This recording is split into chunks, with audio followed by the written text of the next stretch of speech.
안녕하세요. 오늘은 세상은 당신의 명령을 기다리고 있습니다. 라는 네빌 고다드의 책을 읽어보도록 하겠습니다. 평소에 시크릿 같은 개념이라든지 자기 개발서 이런 것들에 대해서 좀 조회가 있으신 분들은 사실 네빌 고다드의 이 문장 하나하나 이런 것들이 얼마나 진리이고 얼마나 이제 마음에 와닿는지 그런 거를 좀 잘 아실 수가 있는데, 사실 그런 시크릿 개념이라고 해야 되나? 그런 것들을 좀 덜 접해 보신 분들이 바로 네빌 고다드의 책을 이제 읽으시면 조금 와닿는 게 좀 어려우실 수 있어요. 그렇긴 한데 이런 쪽의 이제 개념의 책들로는 네빌 고다드가 굉장히 유명하고 진리를 많이 설명을 많이 해준 사람이기 때문에 네빌 고다드의 세상은 당신의 명령을 기다리고 있습니다 라는 책을 읽어보도록 하겠습니다. 첫 장에는 네빌 고다드의 흑백 사진이 있고요. 이 진리를 받아들일 정도로 담대하다면 여러분은 오늘 자유를 찾을 것입니다 라고 네빌 고다드가 말한 어록이 적혀 있습니다. 14페이지부터 제가 읽도록 하겠습니다. 성경에서 하느님이 있으라 고 명령한 것처럼 우리 인간도 어떤 것에 대해 명령을 내리면 그것을 현실로 만들 수 있을까요? 분명 그럴 수 있습니다. 자신이 과거에 선포했던 것들이 과거에 나타났고 지금 선포하고 있는 것들은 현실에서 모습을 드러내는 중입니다. 인간으로 존재하는 한 앞으로도 계속해서 이런 일들을 하게 될 것입니다. 세상 속 어떤 것이든 우리가 그것이 있으라 명령하지도 않았는데 나타나는 것들은 하나도 없습니다. 여러분은 어쩌면 이 말을 부정할지 모릅니다. 하지만 거짓이라는 증거를 얻기 위해 시험해 보더라도 거짓임을 증명할 수는 없을 것입니다. 이 선포라는 것은 불변의 진리 위에 놓여 있기 때문입니다. 선포를 하기 위해 말을 할 필요도, 목소리를 크게 낼 필요도 없습니다. 공허하게 말만 반복하는 것은 지금 주장하는 것의 반대편에 자신이 서 있다는 증거밖에 되지 않습니다. 공허하게 말만 반복하는 것은 의미가 없다는 얘기죠. 선포는 의식 안에서 완성됩니다. 즉, 사람들 모두 자기 스스로에 대해 선포했던 대로 자신을 인식하게 됩니다. 벙어리는 말을 할 수 없지만 자신이 벙어리가 된 것을 인식합니다. 자기 스스로 말을 하지 못한다고 선포한 것입니다. 지금 말한 것과 같은 맥락에서 성경을 본다면 성경이라는 것이 세상에 존재하는 어떤 책들보다 더 과학적이라는 것을 이해하게 될 것입니다. 단순히 성경을 고대에 일어났던 문명에 대한 기록이라던가 한 예수님이라는 비범한 분의 일생을 적은 기록이라고 읽는 대신에 인간의 의식 안에 자리하고 있는 위대한 마음에 관한 드라마로 보기 바랍니다. 성경의 이야기를 자신의 이야기로 받아들인다면 여러분의 세상은 이집트의 메마른 사막에서 가나안의 약속받은 기름진 땅으로 바뀔 것입니다. 제가 여기에 밑줄을 그어놨네요. 성경의 이야기를 자신의 이야기로 받아들인다면 여러분의 세상은 이집트의 메마른 사막에서 가나안의 약속받은 기름진 땅으로 바뀔 것입니다. 하느님이 이 세상을 창조했다는 것, 그리고 하느님이 아니었다면 이 세상에 어떤 창조도 일어나지 않았을 거라는 사실에는 모두 동의할 것입니다. 다만 하느님이 어떤 존재이냐에 대해서는 모두 의견을 달리하고 있습니다. 교회와 성직자들 모두 하느님의 존재와 본성에 관해서는 달리 이야기합니다. 하지만 성경을 보면 모세와 고대의 선지자들이 하느님의 본성과 존재에 관해서 완벽하게 동일한 시선으로 바라보고 있습니다.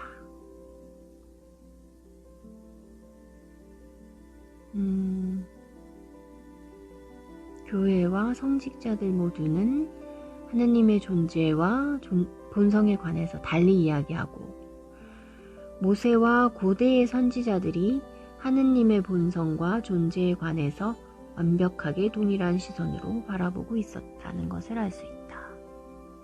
그리고 또 예수님의 삶과 가르침에서 나타난 하느님 역시 고대의 선지자들이 발견한 하느님의 존재와 본성과 일치합니다. 나의 인식, I am, 나의 인식이 나를 그대에게 보냈더라. 이 말을 모세가 했을 때 인간의 인식이 하느님이란 것을 깨달았던 것입니다. 인간의 인식이라는 게 하느님이다. 다윗도 시편에서 말합니다. 고요하라. 그리고 내가 I am 하느님인 것을 알라. 이사야 역시 말합니다. 나는 I am, 나는 주이고 그 외에 어떤 것도 없느니라. 나 외에 어떤 하느님도 없더라. 나는 그대의 허리를 동여맬지니 그대가 나를 모른다 할지라도 나는 빛을 만들고 어둠을 창조했노라. 주, Lord, 주인 나는 이 모든 것을 할지라. 신약에서는 존재의 의식이 하나님이라고 수백 번도 더 언급되었습니다. 의식이 존재의 의식이 하느님이다. 그 중에 조금만 언급해 본다면 나는 목자이다. 나는 문이다. 나는 부활이요 생명이다. 나는 길이다. 나는 알파요 오메가이다. 나는 시작이요 끝이다. 그리고 또 그대는 나를 무엇이라 말하는가? 나 예수는 문이다. 나 예수는 길이다. 혹은 그대는 나 예수를 무엇이라 말하는가? 이런 식으로 적혀 있지 않습니다. 이렇게 적혀 있습니다. I am 길이다. 나는 길이다. 나 예수는 길이다 라고 하지 않았어요. 나는 길이다. 존재의 의식은 세상 모든 것이 형태를 띠게끔 하는 문입니다. 우리의 의식은 부활하게 만드는 권능입니다. 인식하고 있는 것을 무덤에서 일어나게 하는 바로 그런 힘입니다.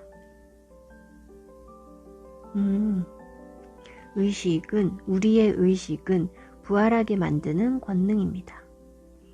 인간은 자신이 인식하고 있는 것들을 외부 세상 속으로 드러내고 있는 중입니다. 자신을 속박 속에 매이게 하든지 한없이 자유롭게 만들던지 그 선택은 오직 자신에게 달려있기에 인식하고 있는 것에 생명을 주는 이 진리는 인간에게 자유를 줄 수도 있고 속박을 줄 수도 있습니다. 네. 이 글을 읽고 있는 여러분이 여러분 자신과 동떨어져 있는 외부의 하느님에 대한 믿음을 완전히 버리고 여러분의 의식을 하느님이라고 선언한다면 예수님과 고대의 선지자들이 했던 것처럼 나와 나의 하느님은 하나이다 라는 깨달음을 지니고 여러분의 세상을 변화시킬 것입니다. 나와 나의 하느님은 하나이더라. 이게 되게 좋은 말인데요. 그러나 나의 하느님은 나보다 더 위대하니. 어쩌면 이 말이 여러분을 혼란스럽게 만들 수도 있을 겁니다. 그러나 하느님을 우리 존재의 의식으로 생각해 본다면 이 안에 담긴 깊은 뜻을 발견하게 될 것입니다. 하느님으로서 나의 의식은 아버지와 같습니다. 그리고 의식이 인식하고 있는 것은 아버지의 증거의 열매를 가져다주는 아들과 같습니다. 의식 자체는 하느님, 즉 아버지. 그 다음에 의식이 인식하고 있는 그 자체는 아버지의 증거의 열매를 주는 아들. 마치 생각하는 자와 그가 만들어낸 관념의 관계와 같습니다. 그렇죠? 생각하는 자는 그가 생각하고 있는 관념보다 더 위대하지만 생각하는 자는 그 관념과 여전히 하나가 되어 있습니다. 네. 예를 들어 여러분이 인간인 것을 인식하기 전에 먼저 존재 그 자체만을 인식합니다. 그렇죠? 그런 후에 인간인 것을 인식하게 됩니다. 그래도 여전히 여러분 마음속에 품고 있는 관념, 즉 인간이라는 관념보다 여러분은 생각하는 자로서 보다 위대한 존재로 남아 있습니다. 오케이?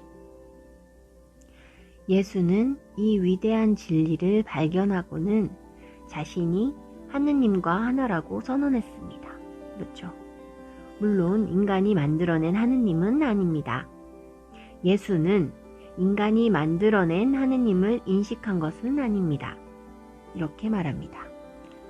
무슨 말일까요? 어떤 이들이 다가와 이쪽에 있다, 저쪽에 있다 라고 말하거든 그 말을 믿지 말라. 하느님의 왕국은 그대 안에 있기 때문이라. 천국은 여러분 안에 있습니다. 그래서 예수께서 그 아버지 안으로 들어갔더라. 그렇죠. 라는 말이 성경에 적혀 있을 때 이것은 예수라는 현재 관념의 한계를 초월해서 오직 존재 그 자체만을 인식하는 상태까지 의식을 고양시킨 것을 뜻합니다. 존재의 의식 안에서는 모든 것이 다 가능합니다. 네. 존재의 의식 안에서는 모든 것이 다 가능합니다. 그대가 선포하면 그것은 이루어질 것이다. 제가 여기에 밑줄을 그어놨네요. 그대가 선포하면 그것은 이루어질 것이다. 원하는 존재가 된 것을 자연스럽게 느낄 수 있는 의식의 상태까지 올라가 있는 것을 여기에서 선포라고 표현했습니다. 내가 들어올려진다면 모든 사람을 내 곁으로 끌어올 것이니 라고 성경에는 표현되어 있습니다. 또 내 안에 아버지가 아니었다면 그 누구도 나에게 다가오지 않더라. 나와 아버지는 하나이더라. 그래서 의식은 여러분 주변에 있는 것들을 끌어당겨온 아버지입니다. 그쵸? 의식은 아버지였죠. 지금 이 순간 여러분이 인식하고 있는 것은 여러분 세상 안으로 들어오고 있습니다. 그렇죠? 여러분의 살고 있는 그 세상 바운더리로 들어오고 있습니다. 그대는 다시 태어나야만 한다는 말뜻을 이제 아실 수 있을 겁니다. 이해하실 수 있을 겁니다. 만약 여러분이 현재 상태가 마음에 들지 않는다면 유일하게 이 상태를 변화시킬 수 있는 방법은 실제처럼 여러분에게 다가오는 현재의 상황들에서 의식을 제거하고 여러분이 원하는 상태까지 의식을 들어올리는 수밖에 없습니다. 이제 이 얘기의 풀이가 계속되니까 이제 들어보시면 됩니다. 여러분은 두 명의 주인을 섬길 수 없습니다. 그래서 하나의 의식 상태에서 다른 의식 상태로 옮겨가는 것은 옛 것에게는 죽음을 선언하는 것이고 새로운 것에게는 생명의 숨을 불어넣는 것입니다. 그대는 나를 무엇이라 부르는가? 이 질문은 예수라는 사람이 베드로라는 제자에게 던진 질문이 아닙니다. 이 질문은 나의 진정한 존재가 나의 외부자아에게 던지는 영원한 질문입니다. 이 질문은 나의 진정한 존재가 나의 외부 자아에게 던지는 영원한 질문입니다. 여기 제가 또 밑줄을 그어놨네요. 다르게 표현하면 그대는 그대가 누구라고 생각하는가일 것입니다. 예, 이 말이 딱 맞는 표현인 것 같아요. 스스로 규정해 놓은 여러분에 대한 확신, 스스로 규정해 놓은 여러분에 대한 신념이 바로 여러분 삶에서 나타나는 것들을 결정할 것입니다. 그대는 하느님을 믿고 또한 나를 믿는다. 즉 여기서 하느님은 여러분 안에 존재하는 나입니다. 그대는 하느님을 믿고 또한 나를 믿는다. 그렇다면 원하고 있지만 자신에게 없는 어떤 것을 외부의 하느님에게 갖게 해달라고 애원하는 것을 더 이상 기도라고 말하지는 않을 것이고 지금 원하고 있는 존재가 이미 된 것처럼 여러분 자신을 인식하는 것을 기도로 생각할 것입니다. 기도 혹은 명상 혹은 의식과 원하는 것의 합일, 합체, 동의 뭐 이렇게 생각을 할 수가 있겠네요. 그렇다면 왜 수많은 사람들이 기도를 하지만 응답받지 못하고 있는지도 이해하셨을 것입니다. 이 다음에 이제 좀 더 쉬운 말이 나와요. 사람들은 자신에게 없는 것을 하느님에게 구합니다. 그렇죠. 대부분의 기도가 이런 식일 거예요. 이제 예를 들어줍니다. 예를 들어 자신이 가난하다고 인정하면서 하느님에게 부를 가져다 달라고 기도한다면 스스로를 가난하다고 인식하는 꼴이 되기 때문에 그 기도가 가져다 줄 것은 가난밖에 없습니다. 그렇겠죠. 그 다음에 이제 또 중요한 말이 나와요. 잘 이렇게 알아듣기 쉬운 말이 성공적인 기도는 애원이어서는 안 되고 자신을 새롭게 주장하는 것이어야 합니다. 만약 부유해지기를 원한다면 지금 여러분의 감각이 가난하다고 전해주는 증거들을 거부한 채 가난하다는 인상들에 완전히 등을 돌려야 합니다. 무슨 말씀인지 알겠죠? 그리고 부유하다는 것을 사실로 받아들이십시오. 성경에선 이렇게 말합니다. 그대가 기도를 할 때 골방 안으로 들어가 문을 닫아라. 문을 닫으라고 했어요. 그러면 은밀한 곳에서 보고 계시는 그대의 아버지께서 그것들을 그대에게 숨김없이 줄 것이더라. 우리는 아버지를 아까 뭐라 그랬죠? 존재의 의식. 우리는 아버지를 존재의 의식으로 정의했습니다. 또한 문이라는 것도 존재의 의식을 말합니다. 그래서 문을 닫는다는 것은 내가 현재 인식하고 있는 것들을 닫고는 내가 원하는 상태가 되었다고 주장하는 것입니다. 말을 이제 조금 이해가 되시나요? 네. 이런 나의 주장들이 확신에 이르게 된다면 그때 내 주변에는 주장하는 것들에 대한 증거의 열매들이 열리게 될 것입니다. 이 문장을 읽는데 되게 마음이 벅차오르네요. 이렇게 할 수 있고 없고가 사람마다 인간마다 이제 차이가 좀 있을 텐데 어쨌든 다시 읽어드릴게요. 문을 닫는 것은 내가 현재 인식하고 있는 것들을 닫고는 내가 원하는 상태가 되었다고 주장하는 것입니다. 이런 나의 주장들이 확신에 이르게 된다면 그때 내 주변에는 주장하는 것들에 대한 증거의 열매들이 열리게 될 것입니다. 아, 정말 좋은 말이네요. 어떻게 이것들이 이루어질 것인가에 대해서는 묻지 마십시오. How to는 묻지 말라는 거예요. 그저 인식을 하고 내가 원하는 상태와 합일이 되고 이렇게 하라는 거죠. 인간은 그 길을 알지 못합니다. 즉, 이루어진 어떤 것들도 바라던 것이 어떻게 나타나는지에 대해 알지 못합니다. 의식, 그것은 세상 모든 것이 드러나는 길이자 문입니다.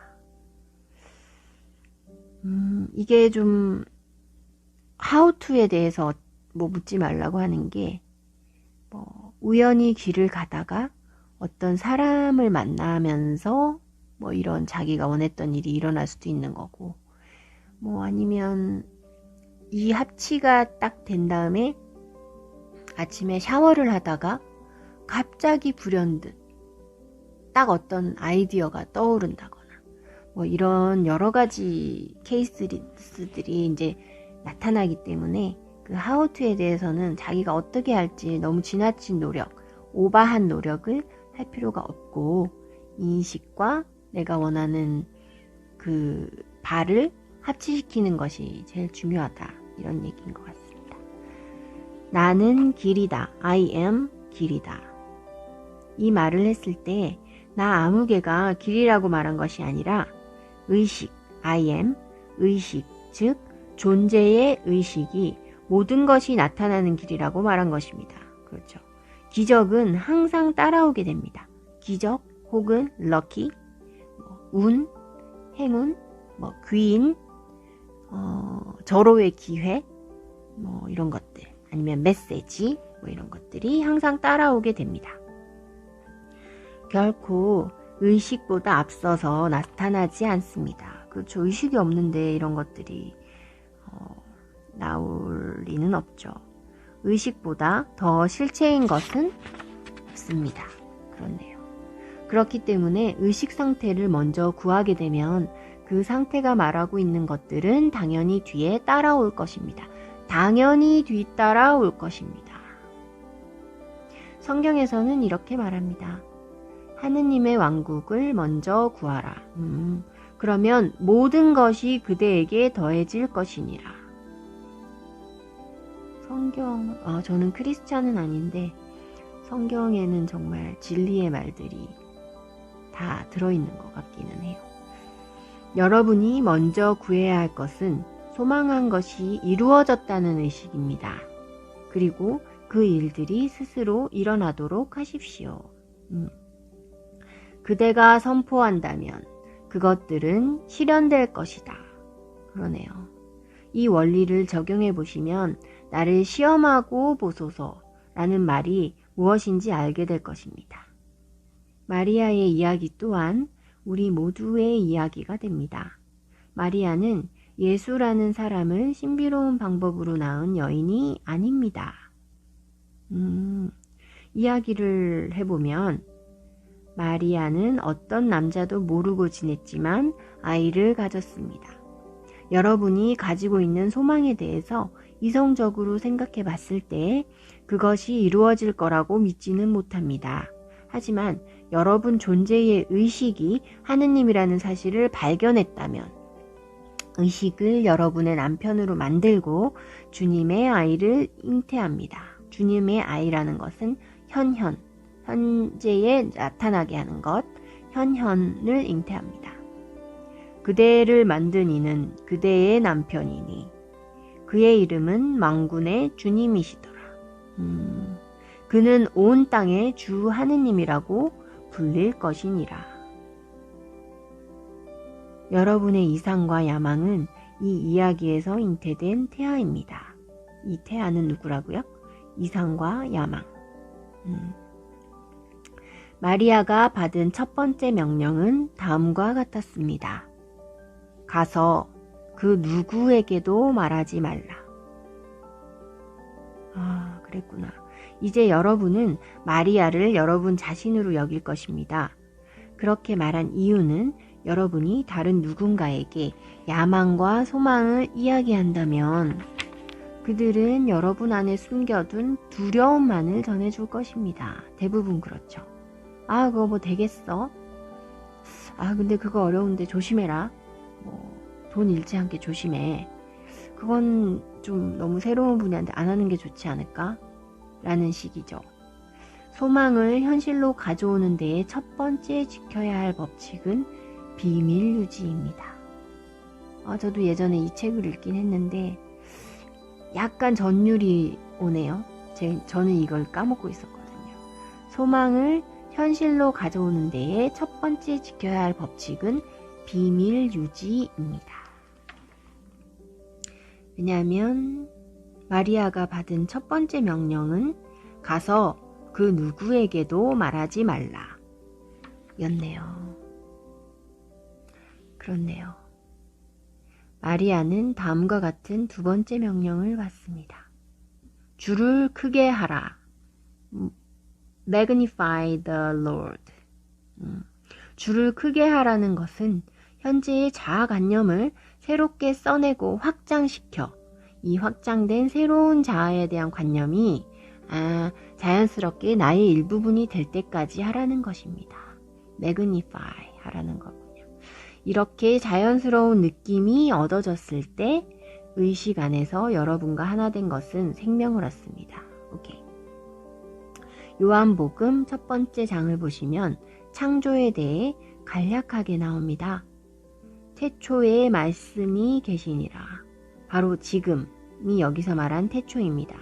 Right now, 현재. 바로 지금이 태초입니다.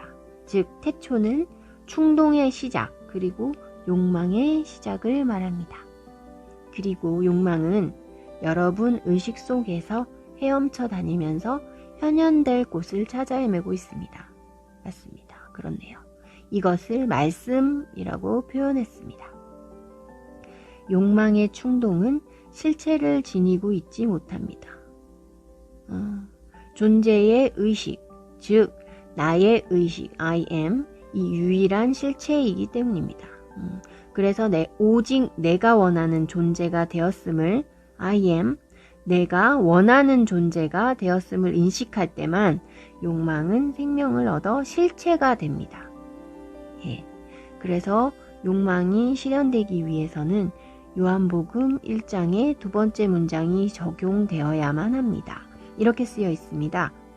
그리고 말씀은 하느님과 함께 계셨으니.